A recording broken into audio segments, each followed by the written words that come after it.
Hi everyone, welcome to digital GK classes. तो ये सबसे पहला ही क्वेश्चन है जो कि कई बार पूछा गया है कि प्राचीन पुरातात्विक स्थल कालीबंगा किस राज्य में है। तो आपको पता होना चाहिए कालीबंगा जो है हमारे राजस्थान में है। अब क्या है भाई, देख लेते हैं डिटेल। कालीबंगा राजस्थान के हनुमानगढ़ जिले में सूरतगढ़ और हनुमानगढ़ के बीच पीलीबंगा में स्थित है। यह सिंधु घाटी का एक प्राचीन स्थल है और कालीबंगा कम से कम 450 से 600 वर्षों तक फला फूला। इस स्थल से पूर्व हड़प्पा और उत्तर हड़प्पा के अवशेष प्राप्त हुए हैं और इसमें दो संस्कृतियों के बीच के परिवर्तन काल को देखा जा सकता है। तो प्राचीन पुरातात्विक स्थल कालीबंगा कहां पर है? तो राजस्थान में है। ठीक है, चलिए अगला क्वेश्चन देखते हैं। प्रथम मनके के निर्माण का प्रमाण किस स्थल से प्राप्त होता है? तो यह भी ध्यान रखिएगा, चहुंदड़ो। ठीक है, ये क्वेश्चन पूछा गया है कि जो मनके के निर्माण का है ना, वो प्रमाण हमको किस स्थल से प्राप्त होता है? तो वो है चहुंदड़ो। अब देखो, चहुंदड़ो वर्तमान में पाकिस्तान में सिंधु नदी के तट पर स्थित है और यहां पर उत्खनन कार्य 1935 ईस्वी में अर्नेस्ट मैके, ये नाम याद रखिएगा, के नेतृत्व में किया गया था। यहाँ पर शहरीकरण का अभाव था। इस स्थल से विभिन्न प्रकार के मन के उपकरण, मुहर इत्यादि प्राप्त हुई। तो बेसिकली ये आपकी हिस्ट्री ही चल रही है, क्योंकि अब आपका मिसलेनियस होगा, हिस्ट्री, ज्योग्राफी, पॉलिटी।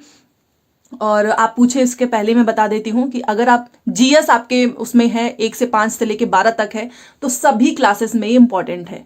तो याद रखिएगा, दूसरा क्वेश्चन कई बार पूछा गया है। ठीक है, आगे चलते हैं। प्रथम मानव जीवाश्म भारत की किस नदी घाटी से प्राप्त होता है? तो याद रखिएगा, नर्मदा घाटी।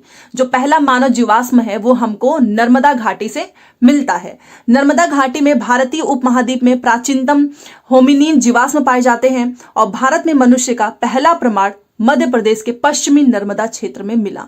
तो ये वाली लाइन काफी इंपॉर्टेंट है, प्लीज याद रखना, बहुत बार पूछा गया है। ठीक है, कि पहला मानव जीवाश्म हमको कहां से? तो मध्य प्रदेश के पश्चिमी नर्मदा क्षेत्र में, मतलब नर्मदा घाटी। तो याद रखिएगा, कई बार पूछा गया है। ठीक है, चलिए आगे बढ़ते हैं। और इस एक क्वेश्चन में आप सोच रहे होंगे कि इतने सारे पॉइंट, तो ये सारे ही एक नए नए क्वेश्चंस पूछा हुआ है बीपीएससी ने।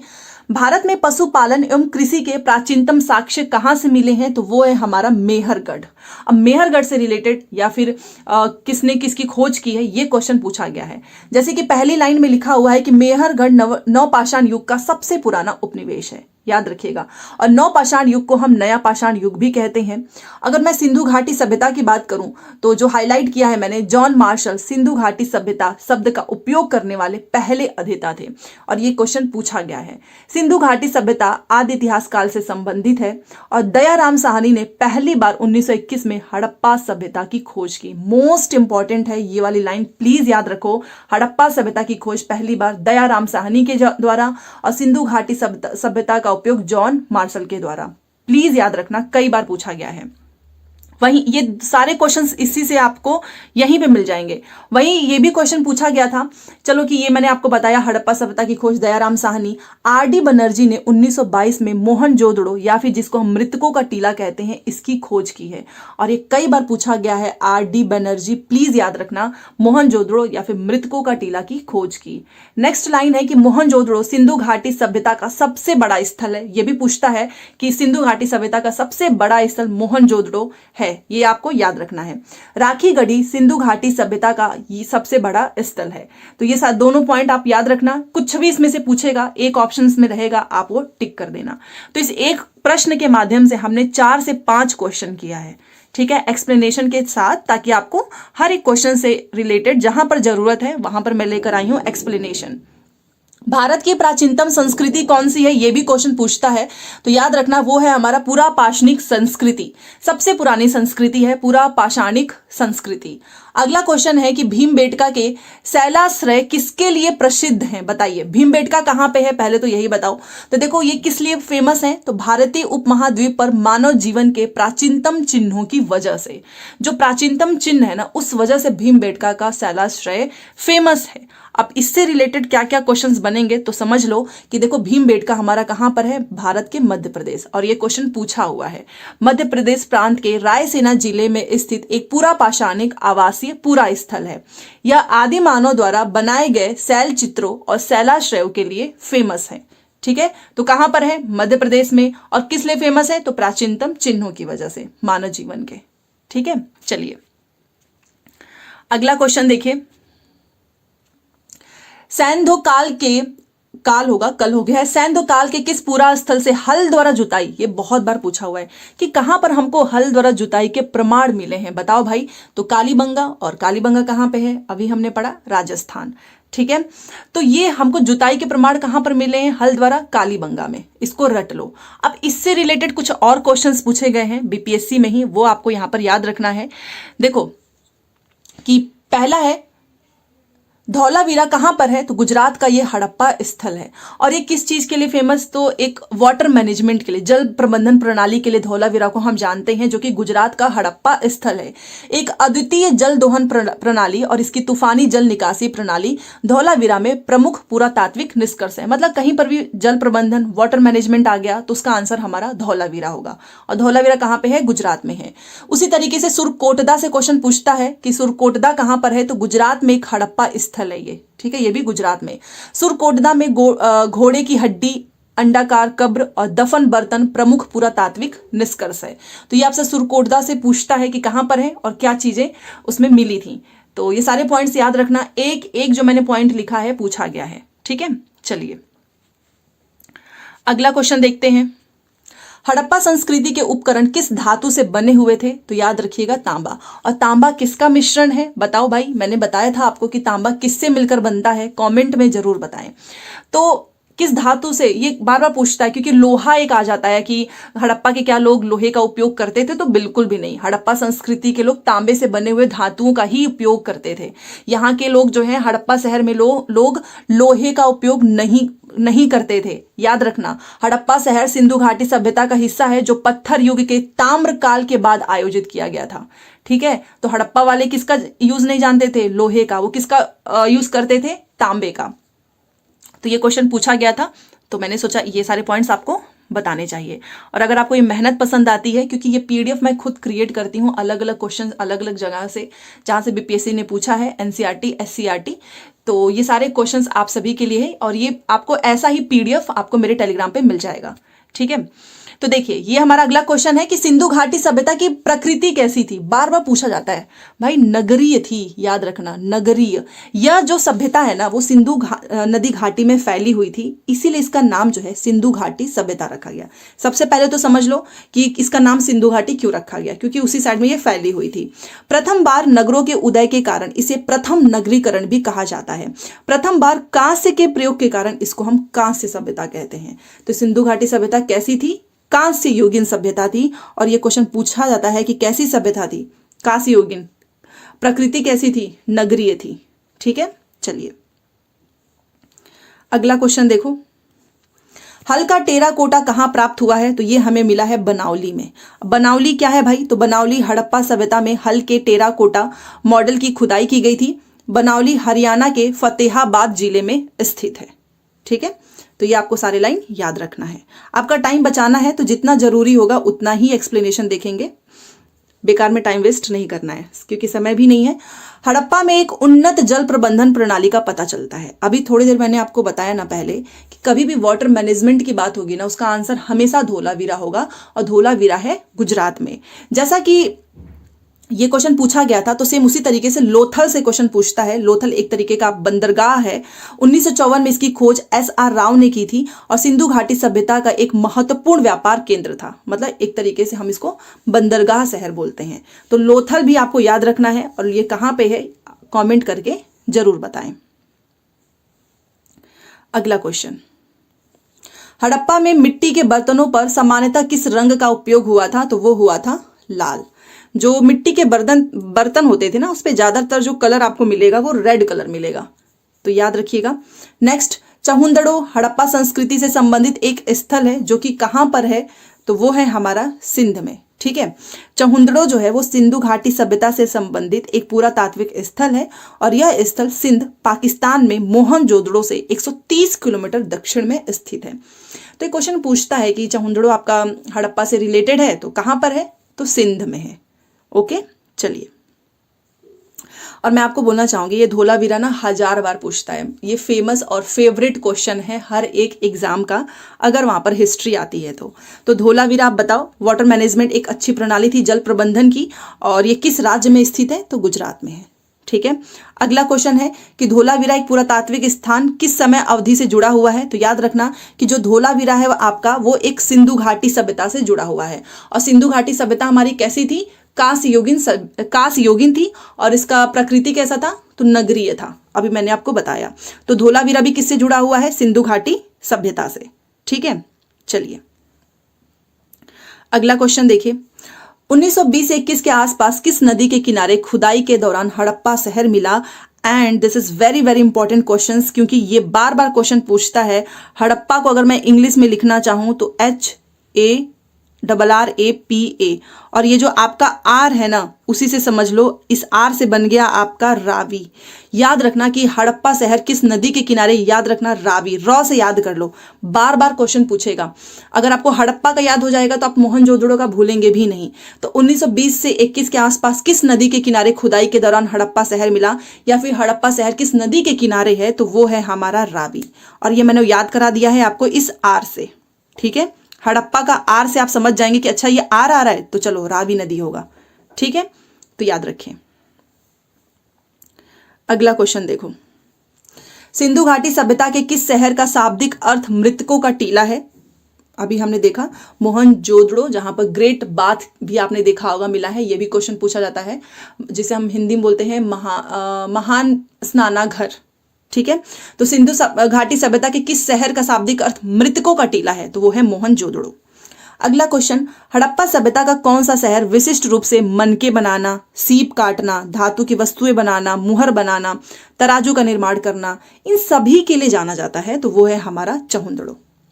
कुछ भी इसमें से पूछ ले, मनके बनाए, सीप काटे, धातु की वस्तु बनाए, उसका आंसर होगा चहुंदड़ो। ठीक है, चलिए।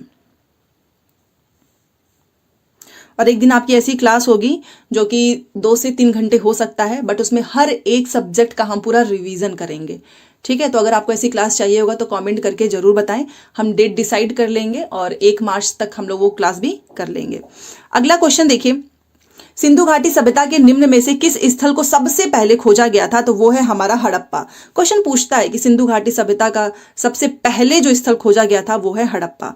अब इसका नाम देखो, लिखा है कि भारत में खोजा गया सबसे पहला शहर हमारा कौन सा है, वो है हड़प्पा है, हड़प्पा था। 1921 में ब्रिटिश भारत के पंजाब प्रांत में इसकी खुदाई की गई थी, और पहली साइट के रूप में हड़प्पा की खुदाई के बाद हमको सिंधु घाटी सभ्यता को इसके बाद हड़प्पा सभ्यता के रूप में भी जाना जाता है, मतलब सिंधु घाटी सभ्यता को। इसकी खुदाई आपको पता ही है, हड़प्पा की 1921 में दयाराम साहनी ने की थी, और हड़प्पा आपका रावी नदी के तट पर स्थित है, और यह पंजाब, इस समय अगर मैं आपको बोलूं तो यह पाकिस्तान के साहिवाल जिले में है।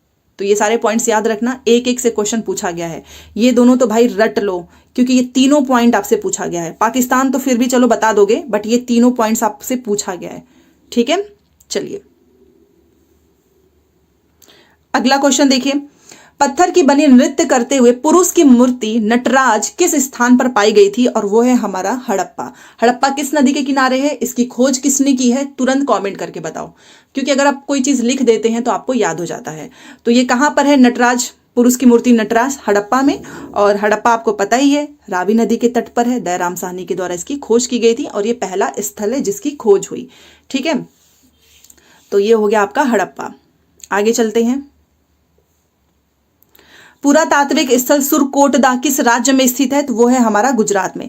धोलावीरा किस राज्य में है, वो भी हमारा गुजरात में है। कालीबंगा किस राज्य में है, राजस्थान में है। तो आपका सुरकोटदा किस राज्य में है, गुजरात में है, याद रखिएगा। अब ये सुरकोटदा क्या है, तो देखो, सुरकोटदा गुजरात के कच्छ जिले में स्थित है, और यह एकमात्र सिंधु घाटी स्थल है जहां पर वास्तव में जो है घोड़े के अवशेष पाए गए हैं। और ये आपसे क्वेश्चन पूछेगा ना कि घोड़े के अवशेष कहां पर मिले हैं, तो सुरकोटदा में मिले हैं। और कालीबंगन आपको पता ही है, मैंने आपको बताया राजस्थान में है, और आपका बनावली जो है हरियाणा में है। तो ये सारे पॉइंट याद रख लो, सुरकोटदा में घोड़े के अवशेष मिले हैं जो कि गुजरात के कच्छ जिले में स्थित है। चलिए, तो कहने के लिए आपके सामने 50 क्वेश्चन होंगे, बट हर एक क्वेश्चन के नीचे अलग से एक्स्ट्रा मैंने आपके लिए क्वेश्चन लेकर आई हूं। हड़प्पा सभ्यता के जो मुहर हमको मिले थे ना, उस पर कौन से पशु को देखा जाता था, तो वो था बैल। ये देखिए, ये है हड़प्पा की मुहर, इसकी मैं फोटो भी लेकर आई हूं, ये देखिए आप इस पे देख सकते हैं। जब भी इनकी कोई भी हमको मुहर देखने को मिलती थी ना, तो उस पर बैल का फोटो बना होता था, जैसा कि आप ये देख सकते हैं। तो इमेज मैंने दिखा दिया है ताकि आपको भूले ना, PDF में तो ये रहेगा ही। तो ये हमारा हो गया। अगला क्वेश्चन 22 हो गया, 23 पे चलते हैं।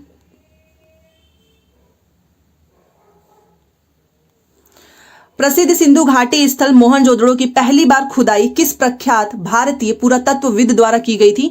तो वो है आर.डी. बनर्जी, याद रखिएगा। नेक्स्ट क्वेश्चन, सिंधु घाटी सभ्यता की सबसे महत्वपूर्ण विशेषता क्या थी? तो इसकी सबसे महत्वपूर्ण विशेषता थी ना कि यहाँ पर आपको ईंट के बने हुए भवन देखने को मिलेंगे। तो सिंधु घाटी सभ्यता की इंपॉर्टेंट है ये क्वालिटी कि यहाँ पर ईंट के बने जो है आपको भवन देखने को मिलेगा, और ये ईंट के भवन इस तरीके से दिखते थे। ये देखिए, ये आप दिख सकते हैं, ये ईंट के भवन। तो ये क्वेश्चन पूछा जाता है ऑप्शंस में, तो ये फोटो आपको देख के याद रहेगा, और ये फोटो वहीं से लिया गया है, ईंट के भवन। तो ये इस तरीके से हमको जो है सिंधु घाटी सभ्यता की इंपॉर्टेंट चीजें हैं कि वहां पर ईंट के भवन देखने को मिलते हैं। तो क्या क्या चीजें हैं इसमें पूछी जाएंगी? तो सिंधु घाटी सभ्यता की सबसे महत्वपूर्ण विशेषता है कि ईंटों से बनी इमारत, और इसको हम हड़प्पा सभ्यता के नाम से भी जानते हैं। और यह कहा जाता है कि कृषि व्यवस्था 4000 ईसा पूर्व के आसपास शुरू हुई और लगभग 3000 ईसा पूर्व वहां शहरीकरण के पहले लक्षण दिखाई दिए थे। यह माना जाता है कि 2600 ईसा पूर्व तक दर्जन कस्बों और शहरों की स्थापना की गई थी। नगर नियोजन सिंधु घाटी सभ्यता की विशिष्ट विशेषता है। तो याद रखना कि सिंधु घाटी सभ्यता की महत्वपूर्ण विशेषता यह है कि यहाँ पर ईंटों से बनी इमारत जो है आपको देखने को मिली है। तो ये रहा ईंटों से बनी भवन। चलिए, अब ये एक एक क्वेश्चन जो कि पूछा जाता है। सबसे पहला है कि सिंधु घाटी सभ्यता कैसी सभ्यता है? तो वो है हमारा कांस्य युगीन सभ्यता। ठीक है। अगला क्वेश्चन कि हड़प्पा के लोग किस भगवान की पूजा नहीं करते थे? तो ये वाला पूछा जाता है बार बार, और ऑप्शन में विष्णु भगवान जी का नाम लिखा रहेगा। तो याद रखिएगा कि जो हड़प्पा के लोग हैं वो विष्णु भगवान की पूजा नहीं करते थे। और हड़प्पा आपका किस नदी के किनारे है? रावी नदी के किनारे है। मैं बार बार बोल रही हूं क्योंकि ये क्वेश्चन पूछा गया है। ठीक है, तो हड़प्पा के लोग इनकी पूजा नहीं करते थे। तो सिंधु घाटी सभ्यता के लोग पूजा किसकी करते थे? पशुपति की करते थे, याद रखिएगा। ठीक है, अब यहां से जितना आपसे पूछा गया था, अब हमारा यहां से वेद वाले क्वेश्चन से स्टार्ट होंगे, फिर हम बौद्ध धर्म पढ़ेंगे, फिर हम जैन धर्म पढ़ेंगे। तो जैसा कि आप यहां पर देख सकते हैं, वेदों में सबसे पुराना वेद कौन सा है? तो वो है हमारा ऋग्वेद। और ये क्वेश्चन बार बार पूछा जाता है। 4 वेद हैं, ऋग्वेद, यजुर्वेद, सामवेद, अथर्ववेद। और इन चारों की क्वालिटी आपसे पूछेगी कि कौन किससे संबंधित है। तो वो सारी चीजें प्रश्न हम यहाँ पर करने वाले हैं। तो सबसे प्राचीनतम वेद आपका हो गया ऋग्वेद, और 4 अंग अभी जो मैंने आपको बताया कि जो हमारे 4 वेद हैं उसमें सबसे पुराना वेद हमारा ऋग्वेद है। ऋग्वेद वैदिक संस्कृत भजन का एक प्राचीन भारतीय संग्रह है। यह संस्कृत में रचित एक धार्मिक ग्रंथ है जिसकी उत्पत्ति प्राचीन भारत में हुई थी। ऋग्वेद 10 पुस्तकों में विभाजित है। ये नंबर याद रखना क्योंकि ये क्वेश्चन पूछा जाता है कि कितने, तो 10 पुस्तकों में विभाजित है। और यह भी याद रखना कि हम इसको क्या बोलते हैं? मंडल, मंडल के नाम से जानते हैं। और यह आपको यहाँ पर दिख रहा होगा, ये लाइन उतनी इंपॉर्टेंट नहीं है बट याद रख लेना, 10,600 छंद। हाँ, ये सूक्त याद रखना, 1028 सूक्त का संग्रह है। ठीक है, तो ये हो गया हमारा सबसे पुराना वेद ऋग्वेद। अगला क्वेश्चन, पुरुषार्थ कितने हैं? बताओ। 4 हैं। कौन कौन से हैं भाई? वो देख लेते हैं। मनुष्य के लिए वेदों में 4 पुरुषार्थों का नाम लिया गया है। एक हमारा धर्म है, अर्थ है, काम है, मोक्ष है। तो ये क्वेश्चन पूछता है कि कितने हैं? 4 हैं, धर्म, अर्थ, काम, मोक्ष।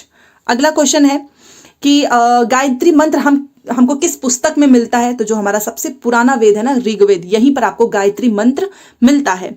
अब इससे रिलेटेड जो क्वेश्चन पूछे जाते हैं वो देख लेते हैं। देखिए, सबसे पहले याद रखना कि जो गायत्री मंत्र है वो आपका प्राचीन सूर्य देवी सावित्री को समर्पित है। ऋग्वेद ने स्तुति के भजन के ज्ञान का अनुवाद किया है और इसमें कई धार्मिक मंत्र और श्लोक हैं। और यहाँ पर जैसे कि नाम जो मैं लिखी हूं ना, ये क्वेश्चन पूछता है कि अथर्ववेद का मतलब होता है जादू टोना, याद रखना। सामवेद, स से संगीत याद रख लो। जब भी आपसे पूछेगा कि संगीत आपको किस में मिलेगा, तो वो हमारा मिलेगा सामवेद में। और यजुर्वेद, य से याद रखो, यहाँ पर यज्ञ वगैरह जो है उसके ज्ञान मिलते हैं। तो क्वेश्चन कई बार पूछा गया है कि सबसे पुराना वेद है हमारा ऋग्वेद, और इसमें जो अथर्ववेद है उसमें जादू टोने का ज्ञान है। सामवेद, स से आपका संगीत हो गया, और यजुर्वेद, य से हो गया आपका यज्ञ। तो ये मजाक नहीं कर रही हूं, ये क्वेश्चन ऐसे ही हूबहू पूछा हुआ है। तो याद कर लोगे ना तो ज्यादा बेनिफिट होगा। ठीक है, चलिए अगला क्वेश्चन देखो। वेद धार्मिक अनुष्ठान, मतलब कि धार्मिक अनुष्ठान जिसमें यज्ञ वगैरह किया गया हो, वो किससे संबंधित है? तो वो है हमारा यजुर्वेद। ऋग्वेद में मंत्र कितने हैं, याद रख लेना, उस 1028। कई बार पूछा गया है कि ऋग्वेद में मंत्र कितने हैं, 1028। ठीक है। भारत का राष्ट्रीय आदर्श वाक्य सत्यमेव जयते किस प्राचीन भारतीय शास्त्र से लिया गया है, तो वो है मुंडकोपनिषद। मोस्ट इंपॉर्टेंट क्वेश्चन है, यूपी पीसीएस में पूछा है, स्टेट जो पीसीएस वाले एग्जाम्स होते हैं उसमें पूछा है कि सत्यमेव जयते हमने कहां से लिया है, तो मुंडकोपनिषद। ठीक है, वेरी वेरी इंपॉर्टेंट, प्लीज याद रखें। चलिए अगला क्वेश्चन देखते हैं। किस वेद में संगीत से संबंधित, अभी मैंने आपको क्या बोला था कि स याद रख लो, तो स याद रख लोगे तो स से संगीत होता है सामवेद। तो किसमें आपको संगीत से संबंधित ज्ञान मिलेगा, तो वो मिलेगा सामवेद में। जादू टोना किसमें मिलेगा बताओ, अथर्ववेद में। और आपका जो ये यज्ञ वगैरह है वो यजुर्वेद में। ठीक है। मुंडक उपनिषद किससे संबंधित है, तो ये हमारा अथर्ववेद से है, याद रख लेना। ठीक है, अथर्ववेद से है। कौन सा वेद जादुई अनुष्ठान और मतलब जादू टोना वशीकरण इसके बारे में बताता है, तो वो है हमारा अथर्ववेद। और यही मुंडक उपनिषद भी इसी से संबंधित है। सत्यमेव जयते भी हमने कहां से लिया है, तो मुंडकोपनिषद। ये पॉइंट भी याद रखना। अगला क्वेश्चन देखो, किस उपनिषद में वसुधैव कुटुंबकम शब्द का उल्लेख किया गया है, तो वो है महाउपनिषद। और ये वेरी वेरी इंपॉर्टेंट है, वसुधैव कुटुंबकम शब्द कहां से लिया गया है, महाउपनिषद। सबसे पुराना उपनिषद हमारा कौन सा है, तो वो है हमारा छांदोग्य उपनिषद। सबसे पुराना है छांदोग्य उपनिषद। ठीक है, तो यहां से वेद से उपनिषद से जो क्वेश्चन पूछा था वो मैंने आपको बता दिया। अब यहां से आपका स्टार्ट होता है बौद्ध धर्म, जैन धर्म। जैसा कि आपको पता है कि जैन धर्म के जो 23वें तीर्थकर थे, कई बार क्वेश्चन पूछता है वो कौन थे, तो वो थे हमारे पार्श्वनाथ। याद रखिएगा, तो 23वां हो गया, पहला हो गया, चौथा हो गया, ये तीनों आपको याद रखना है। तो 23वें थे हमारे पार्श्वनाथ। जो ऋषभ देव थे, भगवान ऋषभ देव, जिन्हें भगवान आदिनाथ के नाम से भी जाना जाता है, ये पहले जैन तीर्थकर थे। तो 23वें कौन थे बताओ, 23वें थे हमारे पार्श्वनाथ और पहले थे हमारे ऋषभ देव, जिनको हम आदिनाथ के भी नाम से जानते हैं। तो पहला, ठीक है, 23वां और 24वां ये तीर्थकर बहुत इंपॉर्टेंट है। तो पहला कौन हो गए हमारे ऋषभ देव, जिनको आदिनाथ के नाम से जानते हैं। 23वें हमारे पार्श्वनाथ और 24वें हो गए हमारे महावीर स्वामी।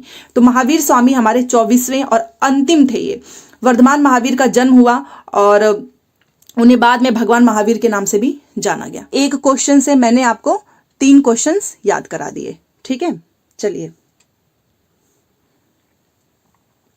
और यहाँ पर एक महावीर से रिलेटेड जो चीजें हैं वो याद रखिएगा। वर्धमान ने आध्यात्मिक जागृति की तलाश में 30 वर्ष की आयु में अपना गृह त्याग दिया और अगले 12.5 वर्षों तक उन्होंने गंभीर ध्यान और तपस्या की, जिसके बाद वे सर्वज्ञ हो गए। तो ये क्वेश्चन है महावीर से रिलेटेड, तो सारे पॉइंट्स याद रखना। अगला क्वेश्चन है, देखिए त्रिपिटकों का जो संबंध है वो किस धर्म से है। ये क्वेश्चन पूछा जाता है कि त्रिपिटकों का जो संबंध है वो किस धर्म से है। तो देखिए ये है हमारे बौद्ध धर्म से। त्रिपिटकों का संबंध किससे है, बौद्ध धर्म से है। कितने पिटक हैं पहले वो याद कर लो, क्योंकि ये भी पूछा जाता है। तो सबसे पहले जब भी आपसे त्रिपिटक पूछे ना, तो याद रखना वो बौद्ध धर्म से है। तो जो विनय पिटक है, इनके 3 पिटक है, विनय पिटक, सुत्त पिटक, अभिधम्म पिटक। ये तीनों नाम आपसे पूछा जाएगा। तो विनय पिटक में किसकी बात की गई है, भिक्षुओं के लिए मठवासी अनुशासन के नियम है। सुत्त पिटक में बुद्ध के उपदेश हैं और अभिधम्म पिटक में बुद्ध की शिक्षाएं हैं। तो ये तीनों पूछता है आपसे नाम, और तीनों में किस चीज की बात की गई है याद रखना। विनय पिटक अनुशासन से रिलेटेड है, सुत्त पिटक उपदेश मिलेंगे, अभिधम्म पिटक बुद्ध की शिक्षा है। ठीक है, तो तीनों नाम याद रखना। आगे बढ़ते हैं। गौतम बुद्ध ने अपना प्रथम धर्म उपदेश कहां पर दिया था, तो वो दिया था सारनाथ में। कई बार क्वेश्चन पूछा गया है। गौतम बुद्ध ने ज्ञान प्राप्त करने के लिए लंबे वर्षों तक तपस्या और साधना में जीवन कहां पर व्यतीत किया है, तो वो है हमारा बोध गया, बिहार में। ठीक है, बुद्ध ने बोध गया में, और ये नदी का नाम पूछता है, निरंजना नदी के तट पर कठोर तपस्या की तथा सुजाता नामक लड़की के हाथों खीर खाकर उपवास तोड़ा था। तो कहां पर, बोध गया में, निरंजना नदी के तट पर। ठीक है, चलिए। अच्छा, बौद्ध इसमें संगतियां भी हुई थी, प्रथम बौद्ध संगति, द्वितीय, तृतीय, चतुर्थ। तो इनसे रिलेटेड क्वेश्चन पूछता है, तो मैंने सोचा कि वो भी आपको कराना चाहिए, क्योंकि उससे कई क्वेश्चंस बनेंगे। तो सबसे पहले याद रखो कि जो हमारी तृतीय बौद्ध संगति के अध्यक्ष थे वो थे मोगलीपुत्र तिश। ठीक है, तो तृतीय बौद्ध संगति का अध्यक्ष कौन था, मोगलीपुत्र तिश था। और चतुर्थ के कौन थे, तो वो थे वसुमित्र और अश्वघोष। ये दोनों नाम याद रखना। तृतीय के थे मोगलीपुत्र और चतुर्थ के थे वसुमित्र और अशोघोष। वह स्थान जहां पर तृतीय बौद्ध संगति का आयोजन हुआ वो था पाटलिपुत्र। तो देखो आपको पहला, दूसरा, तीसरा, चौथा इसके अध्यक्ष कहाँ पे थे और कहाँ पर ये हुआ था, इसके आपको नाम याद रखना है। तो ये तो क्वेश्चन पूछा गया है, और भी क्वेश्चंस पूछे गए हैं, तो मैंने सोचा कि क्यों ना इसको मैं आपको लिस्ट के द्वारा याद करा दूं। तो ये आप देखिए यहाँ पर सबसे पहले देखो जो पहला बौद्ध संगति है, ये वाली ये ना भी याद रखो तो चलेगा, बट बाकी के 3 आपको याद रखने हैं। तो जो हमारा पहला बौद्ध इसको मैं एक ट्रिक से भी याद करा देती हूं आपको। यहां पर देखिए